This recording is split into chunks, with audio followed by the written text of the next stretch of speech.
नमस्कार, आप सभी का हमारे यूट्यूब चैनल में बहुत-बहुत स्वागत है। आज हमारे साथ बातचीत करने के लिए हैं डॉक्टर गौतम सिंह जी।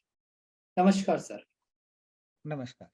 सर, हमने अक्सर देखा है कि अगर कोई व्यक्ति कभी बीमार पड़ता है, तो अड़ोसी-पड़ोसी भी उससे एक ही बात पूछते हैं कि आपका हीमोग्लोबिन कितना है या आप में खून की कमी तो नहीं आ गई? तो सर एक ऐसी समस्या या एक ऐसा रोग जिसे एनीमिया के नाम से जाना जाता है, वो क्या होता है सर? अनीमिया जो है वो इंडिया में बहुत ही ज़्यादा कॉमन है। जैसे आपने बताया कि हर आदमी जो है वो अनीमिया बोलता है और ये कहता है खून की कमी तो नहीं हो गई, जी, क्योंकि इंडिया में बहुत ही ज़्यादा कॉमन बीमारी है। स्पेशली हमारे इंडिया के अंदर जो है फीमेल्स के अंदर, बच्चों के अंदर ये बहुत ज़्यादा कॉमन बीमारी है। अनीमिया बेसिकली क्या होता है कि हमारे बॉडी में कोई भी चीज़ को ठीक से फंक्शन करने के लिए हमारे बॉडी में जो है वो ऑक्सीजन का उस जगह तक पहुँचना बहुत ज़्यादा ज़रूरी है। तो जब हम साँस लेते हैं, तो हमारे लंग्स में जो ऑक्सीजन जाता है, वो हमारे ब्लड के अंदर, रेड ब्लड सेल्स के अंदर हीमोग्लोबिन से मिलके और वहाँ से कैरी होता है बॉडी के हर पार्ट में और वहाँ पे जाके जो है वो ऑक्सीजन जो है डिलीवर होता है, ऑक्सीजन दिया जाता है वहाँ पे जाके। तो अगर जो है हमारे रेड ब्लड सेल्स के अंदर हीमोग्लोबिन की कमी हो गई है या रेड ब्लड सेल्स ही कम हो गए हैं, तो दोनों स्थिति में जो है वो अनीमिया जैसी स्थिति हो जाती है और उस पूरी कंडीशन को, उस क्लिनिकल सिनेरियो को जो है वो अनीमिया कहा जाता है, जिसके अंदर या तो ब्लड की ऑक्सीजन कैरिंग कैपेसिटी कम हो गई है या ब्लड के अंदर जो है वो हीमोग्लोबिन की कमी हो गई है या रेड ब्लड सेल्स की कमी हो गई है। तो सर ये एनीमिया होता कितने तरीके का? देखिए अनीमिया जो है वो कई प्रकार का होता है। अगर हम ये देख के चलें कि खून के सेल्स के अंदर या हीमोग्लोबिन के अंदर क्या-क्या चीज़ों की ज़रूरत है, जैसे कि विटामिन बी 12 की ज़रूरत है, फॉलिक एसिड की ज़रूरत है। अगर इनमें से किसी की कमी हो जाएगी, तो वो अनीमिया हो जाएगा, उसको हम मेगालोब्लास्टिक अनीमिया कहते हैं।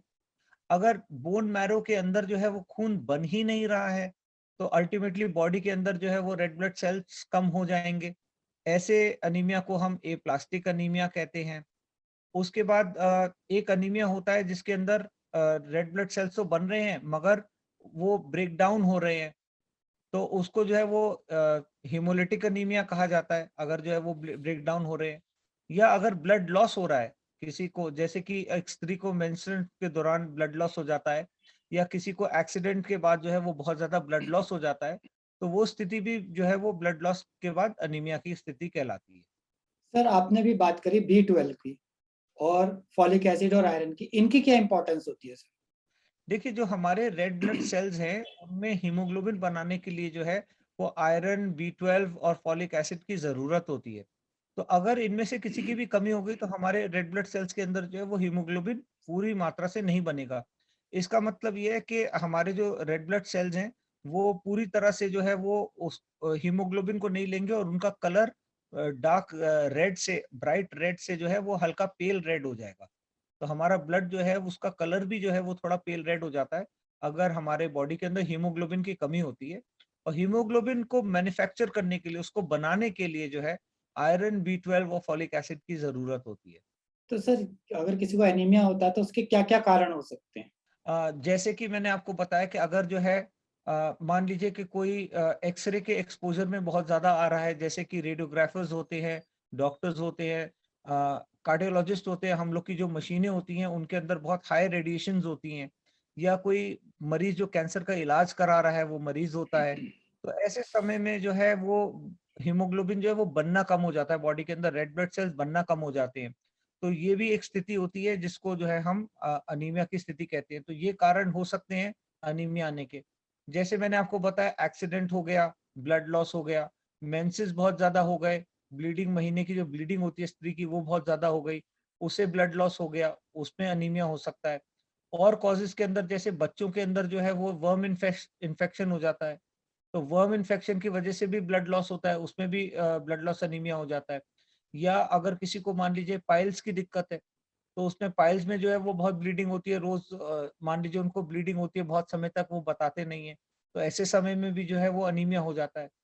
उसके बाद अगर जो है कोई व्यक्ति जो है वो बहुत ज़्यादा बीमार है, उसको किडनी की बीमारी है या कोई और बीमारी है, खाना ठीक से नहीं खाता, टीबी का मरीज़ है, एचआईवी का पेशेंट है, उनमें न्यूट्रिशनल डेफिशिएंसीज़ के वजह से उनमें न्यूट्रिशनल डेफिशिएंसी एनीमिया हो जाती है।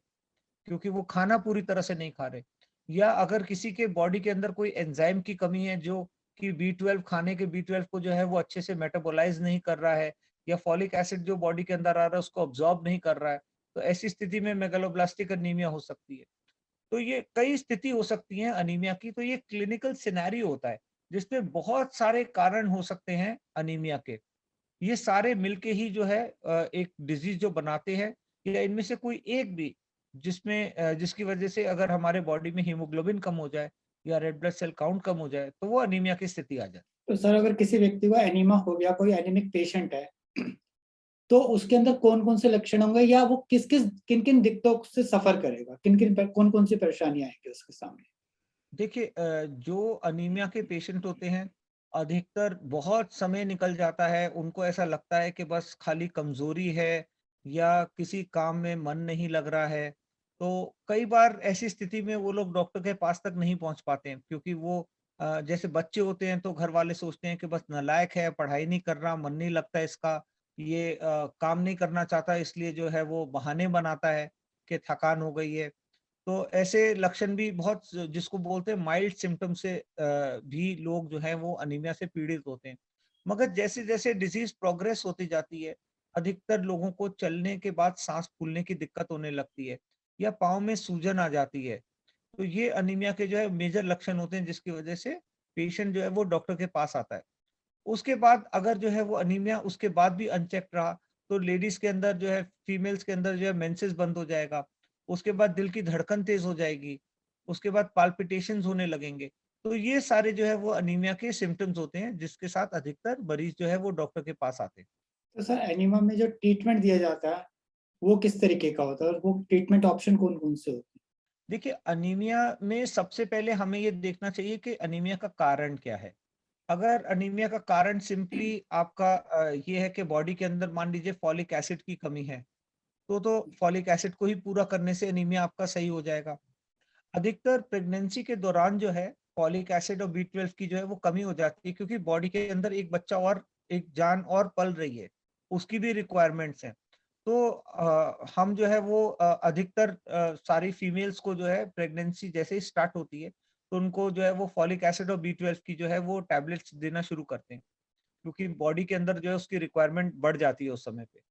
मगर अगर किसी को जो है वो मान लीजिए कोई एंजाइम की दिक्कत है जिससे कि B12 या फॉलिक एसिड जो है वो कन्वर्ट ही नहीं हो रहा है, तो ऐसे पेशेंट्स को जो है वो B12 या फॉलिक एसिड जो है उसके इंजेक्शंस भी लगाने पड़ सकते हैं, टैबलेट्स भी देनी पड़ सकती हैं। ये दवाइयाँ काफ़ी ज़्यादा जो है वो इंजेक्शंस और टैबलेट्स में दोनों में आती हैं।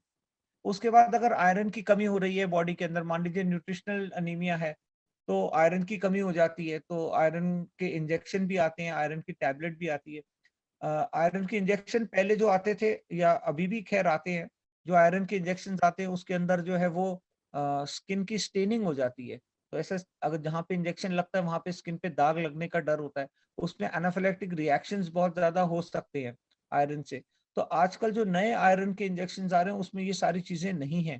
तो ये भी बहुत अच्छे इंजेक्शंस जो है वो आजकल लेटेस्ट अवेलेबल हो गए हैं, जिनको नए आयरन इंजेक्शंस कहा जाता है। तो ये भी अवेलेबल हो गए हैं, टैबलेट्स भी अवेलेबल है। टैबलेट्स लेने में दिक्कत पेशेंट्स को ये आती है कि उनको बहुत ज़्यादा बदहज़मी, गैस की प्रॉब्लम बहुत ज़्यादा हो जाती है। आयरन बहुत ही हेवी होता है और उसकी वजह से गैस की प्रॉब्लम बहुत ज़्यादा हो जाती है पेशेंट्स को। तो इस तरह के जो है वो ऑप्शंस हैं। मगर अगर कोई बहुत ज़्यादा सीरियस है, आईसीयू के अंदर एडमिटेड है, एक्सीडेंट हो गया, ब्लड लॉस हो गया, बहुत ही एक्यूटली ब्लड लॉस हो गया है, या किसी का ऑपरेशन के दौरान जो है बहुत ज़्यादा खून जाने की हम एंटिसिपेट कर सकते हैं कि ऐसे में खून लॉस बहुत ज़्यादा हो जाएगा और पेशेंट अल्टीमेटली एनीमिक हो जाएगा। तो ऐसे समय में जो है वो ब्लड ट्रांसफ्यूजन देना जो है पेशेंट को, वो बिल्कुल सही रहता है। ब्लड ट्रांसफ्यूजन भी जो अगर हम देखते हैं तो ब्लड ट्रांसफ्यूजन भी जो है उसके कई तरह के प्रकार आते हैं। एक ब्लड ट्रांसफ्यूजन होता है जिसके अंदर होल ब्लड दिया जाता है, यानी किसी व्यक्ति का पूरा ब्लड लेके उसको टेस्ट करके और उसके अंदर ये देख के कि उसके अंदर कोई इन्फेक्शन नहीं है, तो वो ब्लड वैसा का वैसा जो है वो दूसरे व्यक्ति को पूरा चढ़ाया जा सकता है। एक ब्लड होता है जिसको हम बोलते हैं कि खाली पैक्सिल वॉल्यूम। तो पैक्सिल वॉल्यूम के अंदर क्या होता है कि ब्लड के अंदर के व्हाइट पार्ट को अलग कर देते हैं, जिसको प्लाज्मा हम बोलते हैं, प्लाज्मा को अलग कर देते हैं और ब्लड के जो रेड ब्लड सेल्स हैं, जो थिक रेड ब्लड सेल्स हैं, उसको देते हैं। तो वो पैक्सिल वॉल्यूम भी हम पेशेंट्स को दे सकते हैं। तो ये सारे तरीके होते हैं अनीमिया से फाइट करने के लिए।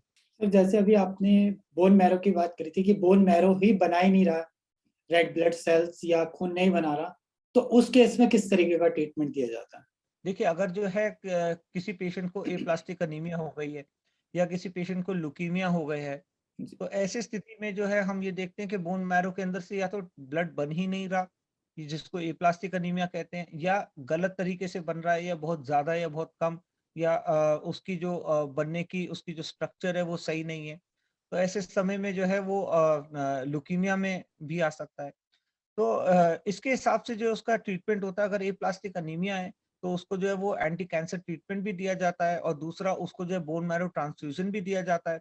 और ये काफ़ी गंभीर स्थिति होती है। ऐसी स्थिति के अंदर जो है वो पेशेंट को काफ़ी बड़े अस्पताल के अंदर और काफ़ी ज़्यादा डॉक्टर की देख-रेख के अंदर जो है वो बोन मैरो ट्रांसफ्यूजन दिया जाता है। ये एक ट्रांसप्लांट प्रोसीजर है, ये भी हम कर सकते हैं। बाकी जान बचाने के लिए तो जो है वो ब्लड ही देना पड़ता है ऐसे मरीज़ों को।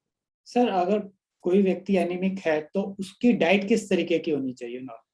देखिए, जैसे ये बहुत ही बढ़िया आपका प्रश्न है, क्योंकि इंडिया के अगर हम देखें, इंडिया के अंदर तो मैक्सिमम जो अनीमिया का कारण है मैक्सिमम लोगों में, वो न्यूट्रिशनल डेफिशिएंसीज है। और न्यूट्रिशनल डेफिशिएंसीज को पूरा जो है वो डाइट से किया जा सकता है। तो अगर हम डाइट की बात करें, तो जो हमारे पेशेंट्स हैं, अनीमिक हैं, या जो एक्सपेक्टिंग मदर्स हैं, जो प्रेग्नेंट लेडीज हैं, उनकी डाइट के अंदर आयरन बहुत ज़्यादा होना चाहिए, फॉलिक एसिड बहुत ज़्यादा होना चाहिए।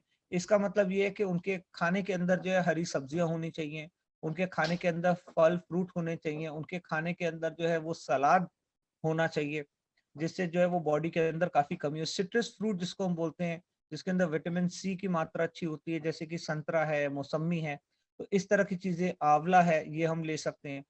ये डाइट के अंदर अगर हम रेगुलर तौर से लेंगे, तो हमारे को डेफ़िनेटली जो है वो अनीमिया नहीं होगा। सर, जैसे आपने ये बताया कि व्यक्ति के पैर सूज जाते हैं, उसका साँस फूलने लगता है, थकान महसूस होती है, तो एनीमिक पेशेंट एक्सरसाइज़ किस तरीके की करे? क्योंकि नेचुरली अगर वो एक्सरसाइज़ करेगा तो थकान तो चढ़ेगी, साँस भी फूलेगा, तो क्या वो एक्सरसाइज़ेज़ ईज़िली कर सकता है? देखिए, अनीमिया जो है वो एक बीमारी है, और जब किसी को कोई बीमारी होती है तो सबसे सही चीज़ ये होती है कि उसका इलाज लें। जी। एक्सरसाइज़ तो हमें नॉर्मली एक्सरसाइज़ करनी चाहिए। मगर अगर कोई आदमी अनीमिक है, तो डेफ़िनेटली उसको एक्सरसाइज़ करने में काफ़ी दिक्कत आने वाली है।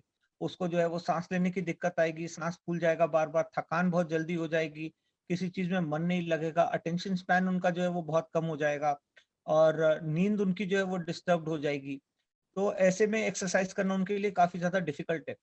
फिर भी अगर जो है वो एक रेगुलर एक्सरसाइज़ जिसको बोलते हैं फिज़िकल एक्टिविटी जो करते हैं, जिसके अंदर जो है कार्डियक ट्रेनिंग होती है, तो ऐसी एक्सरसाइज़ जो है वो हल्के से स्टार्ट कर सकते हैं जब तक उनको तकलीफ़ या दिक्कत नहीं हो रही है। और जहाँ पे उनको दिक्कत हो वहाँ रुकें, आराम करें, और उसके बाद दोबारा से स्टार्ट करें। यानी कि अगर आप जब नॉन एनीमिक थे, तब आप जो है मान लीजिए कि आप भाग के जो है वो 4 चक्कर काट लेते थे। मगर अब जो है वो आपको आधे चक्कर में ही साँस फूल जाता है। तो इसका मतलब ये नहीं है कि आप आधा ही चक्कर काटिए, आप आधा चक्कर काट के वेट कर सकते हैं, आराम करें, थोड़ा-सा बॉडी को रिकवर करने का टाइम दें, और फिर जो है वो आप आधा चक्कर अपना कंप्लीट करें। अ, अनीमिया जो है वो कई और बीमारियों के साथ, जैसे कि क्रोनिक किडनी डिसीज़ के साथ आ जाता है। पेशेंट जो है वो डायलिसिस में चले जाते हैं। किडनी का एक बहुत ही इम्पोर्टेंट पार्ट होता है, एरिथ्रोपोइटिन एक एंजाइम होता है, जो कि किडनी कंट्रीब्यूट करती है ब्लड में अनीमिया को कम करने के लिए, हीमोग्लोबिन बनाने के लिए। तो अगर ऐसे कोई मरीज़ होते हैं, तो उनको एपॉक्स के इंजेक्शन हम लगाते हैं, एक इंजेक्शन होता है, जिसको लगाने से जो है उनका बॉडी के अंदर हीमोग्लोबिन, वो एंजाइम जो है एज़ अ इंजेक्शन, जैसे इंसुलिन एज़ अ इंजेक्शन जो है लग सकता है, हार्मोन लग सकता है। इसी तरह से वो एंजाइम का इंजेक्शन होता है, एपॉक्स का, जिसको हम लगा सकते हैं, एरिथ्रोपोइटिन का, और उसके बाद जो है वो बॉडी के अंदर एकाएक जो है वो खून बनने की क्षमता आ जाती है, और बॉडी के अंदर जो है हीमोग्लोबिन कंप्लीट होने लगता है। तो बहुत सारे ऐसे तरीके होते हैं जिससे हम जो है वो अपने हीमोग्लोबिन को पूरा कर सकते हैं। तो हमें सबसे पहले कोशिश ये करनी चाहिए कि अपनी बीमारी को दूर करें। इसका मतलब ये है कि हमें कोशिश ये करनी चाहिए कि उसका पूरा इलाज लें, और उसके बाद हम अपने आप को जो है फिज़िकली चैलेंज करें। सर, वैसे जो नॉर्मल रेंज है, हीमोग्लोबिन की कितनी होनी चाहिए ब्लड के अंदर, मैन के लिए या बच्चों के लिए या वुमेन के लिए? देखिए, एक अडल्ट मेल की अगर हम बात करें, तो अडल्ट मेल के अंदर जो है हीमोग्लोबिन कहीं पे भी जो है वो 12 से लेके 16 ग्राम तक का जो है वो हीमोग्लोबिन होना चाहिए। अगर उससे कम है तो उसको जो है हम अनीमिया कह सकते हैं। और अडल्ट फीमेल के अंदर जो है जो लोअर कट ऑफ लिमिट है वो 11 की है। बट आयरनी ये है कि जब हम इंडिया में देखते हैं तो मेल्स हमारे को डेफिनेटली जो है वो अडल्ट मेल्स अधिकतर हमारे को 12 से ऊपर के दिखते हैं, मगर मेजॉरिटी ऑफ फीमेल्स हमारे को जो है वो 11 से कम की मिलती हैं। तो ये बहुत ही बड़ी आयरनी है जिसमें हम ये देखते हैं कि मेजॉरिटी ऑफ फीमेल जो हैं 11 या 11.5 से कम हीमोग्लोबिन कैरी करती हैं, और ये काफी ज्यादा उनकी सेहत पे इफेक्ट भी करता है।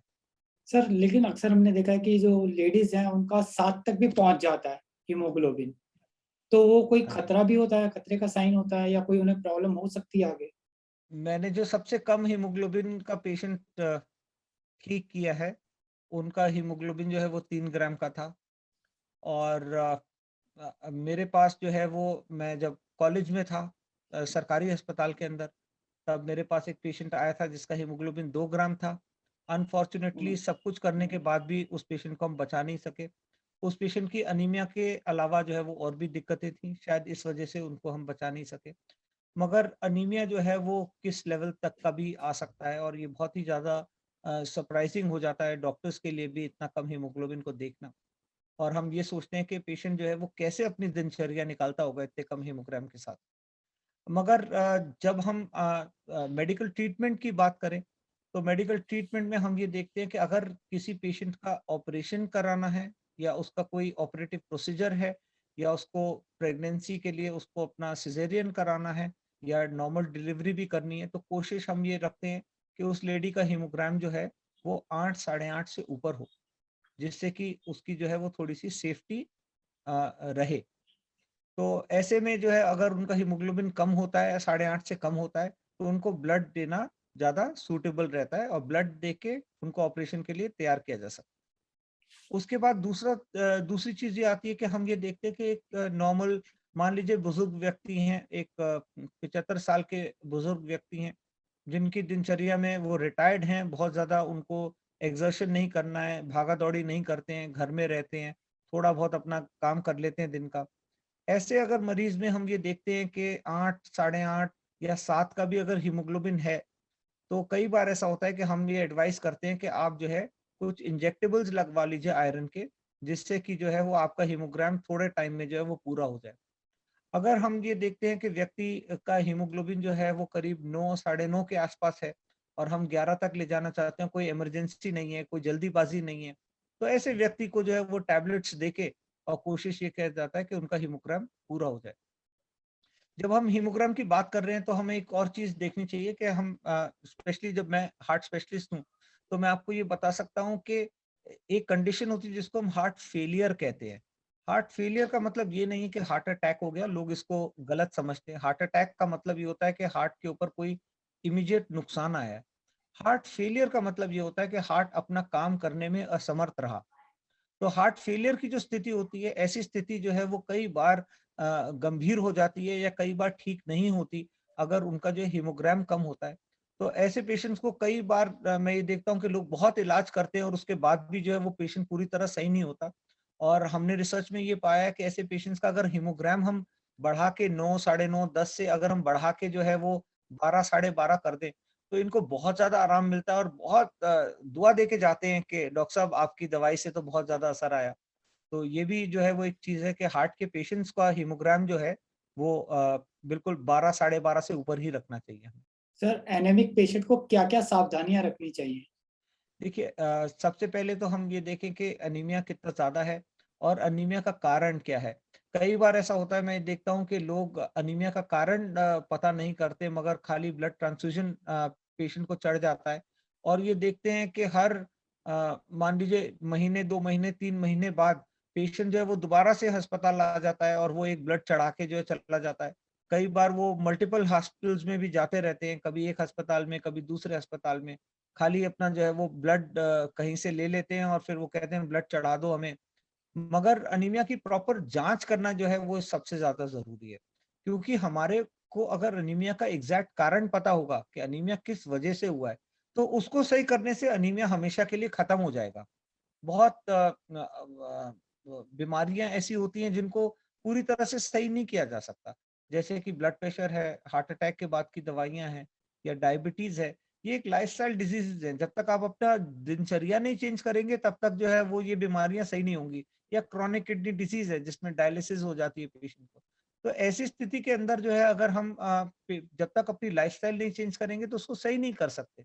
मगर अनीमिया एक ऐसी बीमारी है जिसमें हम अगर कारण को पता लगा लें और उस कारण को हटा दें तो ये बीमारी जड़ से खत्म हो जाएगी, हमेशा के लिए खत्म हो जाएगी। इसलिए सबसे ज्यादा जरूरी एनीमिक पेशेंट्स के लिए ये है कि अपना डायग्नोसिस उनका जो है वो क्लियर होना चाहिए कि उनको अनीमिया है तो कौन सा वाला अनीमिया है।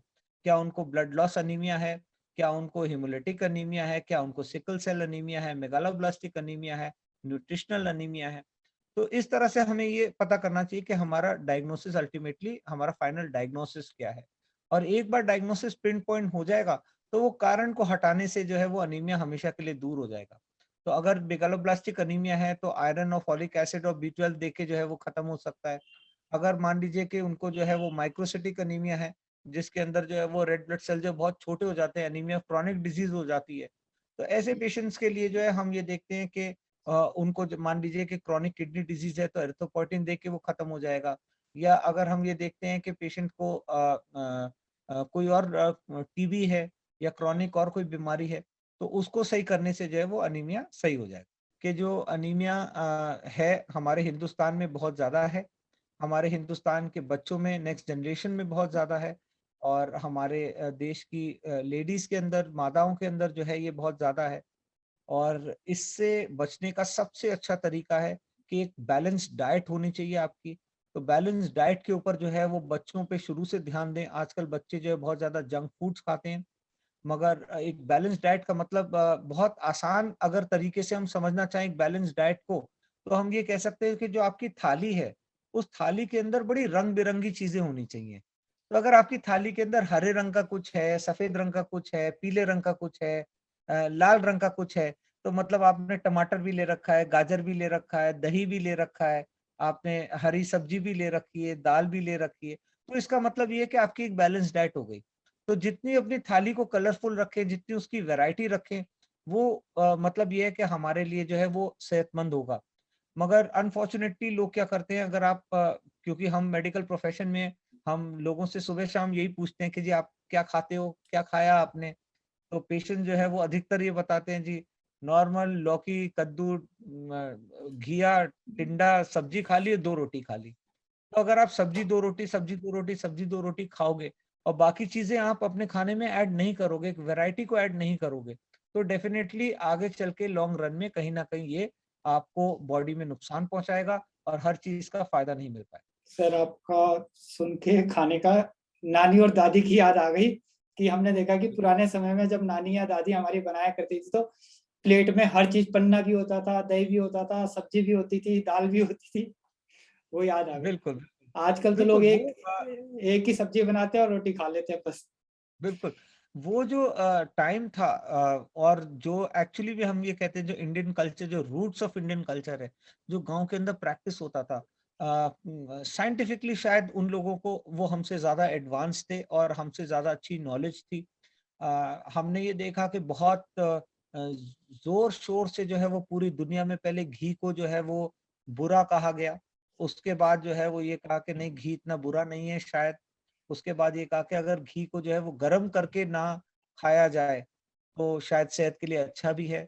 और हम देखते हैं कि हमारे पुराने ज़माने में क्या होता था, या तो रोटी के ऊपर जो है वो घी डाल देते थे या दाल के अंदर जो है वो थोड़ा-सा घी डाल देते थे। तो वो घी को गरम करे बिना जो है वो देते थे और वो सेहत के लिए एक्चुअली बहुत अच्छा होता था और बहुत अच्छा है और हम लोग को लेना भी चाहिए कई बार। खाली अगर हमने बचपन से लापरवाही की है और ठीक तरह से अपना खाना नहीं खाया, गंदा तेल मल्टीपल टाइम्स जो है कई बार एक ही तेल को गरम कर के उसमें वही चीज़ें फ्राई कर के गरम करते रहते हैं, उबालते रहते हैं तेल को और उसी के अंदर जो है फ्राई करते रहते हैं। अगर हम कोई हलवाई की दुकान पे जाएँगे तो हम देखेंगे कि समोसा डाला, निकाल दिया, तेल गरम हो रहा है, उसके बाद फिर से जो है वो समोसा डाला, निकाल लिया, तेल अभी भी गरम हो रहा है, आप आए तो ठंडे समोसे को फिर उसने डाला, निकाल लिया। तो वो उसपे 2 बार 3 बार जो है वो तेल लग रहा है और वो तेल जो है कंटिन्यूअसली आधे 1 डेढ़ घंटे से गरम हो रहा है, उबाला खा रहा है। वो तेल की क्वालिटी तो बहुत खराब हो जाएगी, उसके अंदर ट्रांस फैटी एसिड बहुत ज्यादा आ जाएगा और वो हमारे को बहुत नुकसान देता है, स्पेशली हमारी आर्टरीज को ब्लॉकिंग करने में बहुत ज्यादा सहायता देता है, तो वो हमारे लिए बहुत हार्मफुल है। मगर अगर हम खाने के अंदर जो है वो थोड़ा सा घी डाल के खाते हैं तो ये हमारे को नुकसान नहीं देता। अब पुराने जमाने में आजकल लोग कहते हैं जी डॉक्टर साहब हम 5 बादाम जो है वो खाते हैं। मैं कहता हूँ दादी माँ क्या कहती थी कि मुट्ठी भर बादाम लो, दिन भर खाता रहे, जेब में डाल ले भाई, दिन भर खाता रहे। तो उस तरह से जो है अगर हम चलेंगे, उतना हम थोड़ा-सा अपना फिजिकल एफर्ट भी उसी हिसाब से करें और उन थोड़ी शिक्षाओं पे चलें, तो मेरे ख्याल से हम ज़्यादा स्वस्थ रहेंगे। डॉक्टर साहब, आपने हमें एनीमिया के ऊपर बहुत अच्छी जानकारी दी। दर्शकों से भी हम कहना चाहेंगे, जैसे कि डॉक्टर साहब ने बताया हमें कि अपनी डाइट प्लान अच्छी तरह करिए और अपनी जो खाने की थाली है उसी पूरे हर रंग से सजाइए, ताकि जो आपकी न्यूट्रिशंस वैल्यू है वो पूरी हो सके। और एनीमिया का अगर किसी को हो जाता है तो उसका कारण पता करिए, वो पूरी तरीके से सही हो सकता है। Thank you very much sir, इतनी अच्छी जानकारी देने के लिए धन्यवाद। Thank you. नमस्कार।